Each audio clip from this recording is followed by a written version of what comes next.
दोस्तों, एक समय की बात है जब देवी राधा भगवान श्री कृष्ण के साथ भूलोक में विश्राम कर रही थी।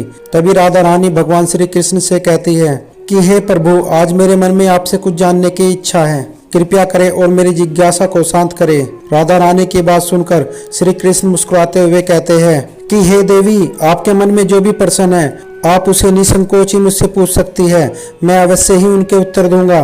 तब राधा रानी कहती है कि हे प्रभु, स्त्री की श्राप के कारण गर्भवती होती है तथा नारी जाति को ही गर्भवती क्यों होना पड़ता है? प्रभु, ऐसा भेदभाव क्यों होता है? मैं यह जानना चाहती हूँ। तब भगवान श्री कृष्ण कहते हैं कि हे देवी, आपने जो भी प्रश्न पूछे हैं वैसे तो यह बहुत विचित्र है, किंतु इसके विषय में मैं आपको एक महत्वपूर्ण कहानी सुनाता हूँ। इसको आप ध्यान से सुनना। इसको जो भी ध्यान से सुनता है उसका कल्याण हो जाता है। कहानी को आधा अधूरा सुनना पाप माना जाता है। दोस्तों, आप भी इस कहानी को पूरा सुनिए और वीडियो को अंत तक जरूर देखिए। भगवान आपकी एक इच्छा जरूर पूरी करेंगे। कहानी को शुरू करने से पहले अगर आप भी हमारे सनातन पौराणिक ज्ञान चैनल पर पहली बार आए हैं तो हमारे चैनल को सब्सक्राइब जरूर कर ले, क्योंकि सनातन धर्म का प्रचार करना ही हमारा उद्देश्य है। अगर आप भी भगवान शिव के सच्चे भक्त हैं तो कमेंट में हर हर महादेव जरूर लिखें। चलिए दोस्तों, वीडियो को शुरू करते हैं। भगवान श्री कृष्ण कहते हैं कि हे देवी राधा, यह कहानी मेरे राम अवतार की है, जहाँ वैदिक काल में हजारों आरसी ब्रह्मा द्वारा वीर्य से उत्पन्न हुए थे। उनमें से कुछ आरसी ऋषियों के रूप में उत्पन्न हुए थे, उनमें से कुछ देवों के रूप में, और उसी समय तेज के कारण कुछ दैत्यों का जन्म भी हुआ था। हे राधे, ऐसे ही एक आरसी सतयुग में हुए थे जिन्होंने औरतों को गर्भवती होने का श्राप दिया था। इसके बाद देवी राधा भगवान श्री कृष्ण से पूछती है कि हे प्रभु, कौन थे वह ऋषि जिन्होंने औरतों को गर्भवती होने का श्राप दिया था, और कौन थी वो संसार की पहली स्त्री जो गर्भवती हुई थी? भगवान श्री कृष्ण कहते हैं कि हे देवी राधा, इस कथा का वर्णन महर्षि वाल्मीकि की रामायण के उत्तरकांड में दिया गया है। इस कहानी को महर्षि वाल्मीकि प्रभु श्री राम को सुनाते हैं कि हे राधे, यह सतयुग काल की बात है, जब भगवान ब्रह्मा जी के मानस पुत्र पुलस्त्य सुमेरु पर्वत के उच्च बिंदु पर आश्रम पर घोर तपस्या कर रहे थे। उसी समय ऋषि को अनंत घोर तपस्या करते देख ऋषि कन्याओं का मन विचलित होने लगा और वह अपने मन को शांत करने के लिए तपस्या करते हुए ऋषियों के पास जाकर उनकी तपस्या में बाधा डालने लगी। तभी ऋषि पुलस्त्य ने क्रोध में आकर उन्हें श्राप दे दिया कि जो भी कन्या मेरे सामने आएगी वह उसी समय गर्भवती हो जाएगी।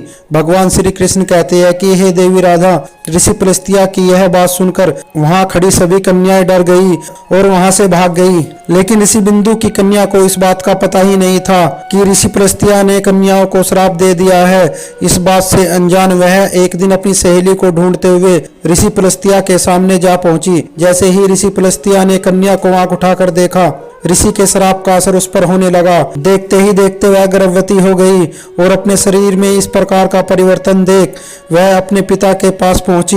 भगवान श्री कृष्ण कहते हैं, अपनी पुत्री के यह हालत देखकर तरुण बिंदु ऋषि को बहुत दुख हुआ।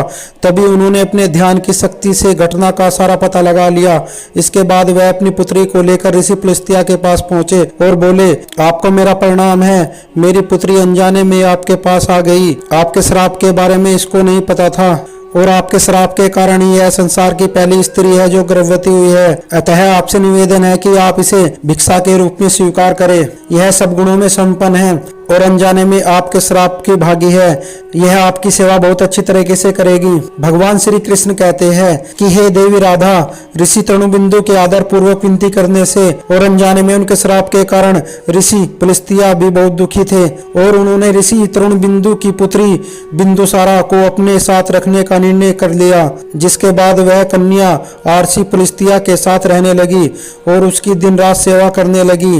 बिंदुसारा की सेवा भाव को देखकर एक दिन ऋषि पुलस्त्य ने उन्हें अपने पास बुलाया और कहा कि हे देवी, मैं तुम्हारी सेवा भाव से बहुत प्रसन्न हूँ, इसलिए मैं तुम्हें आज वरदान देता हूँ कि तुम्हें मेरे समान ही पुत्र की प्राप्ति होगी। जिस समय तुम मेरे पास आई थी उस समय मैं वेदों का पाठ कर रहा था और तुमने भी उन वेदों का श्रवण किया था, इसलिए तुम्हारा पुत्र भी वेदों का ज्ञाता होगा और वह इस संसार में विश्वा के नाम से जाना जाएगा।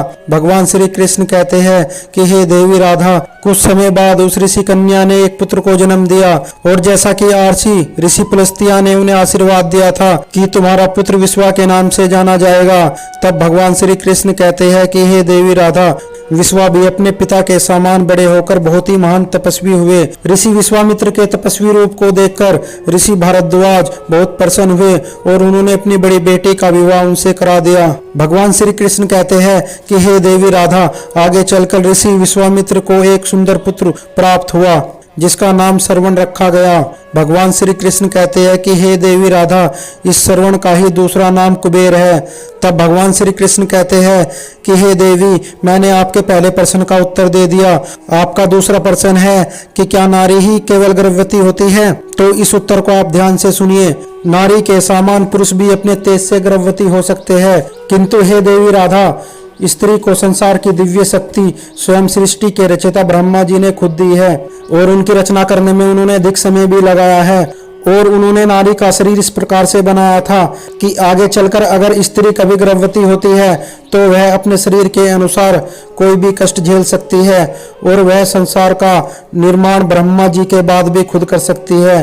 अगर एक नजरिए से देखा जाए तो नारी को यह श्राप वरदान के रूप में प्राप्त हुआ है। दोस्तों, आशा करते हैं हमारे द्वारा दी गई जानकारी आपको पसंद आई होगी। अगर जानकारी पसंद आई हो तो कृपया इसे अपने दोस्तों के साथ भी शेयर करें और साथ ही हमारे चैनल को लाइक और सब्सक्राइब जरूर कर ले। दोस्तों, एक समय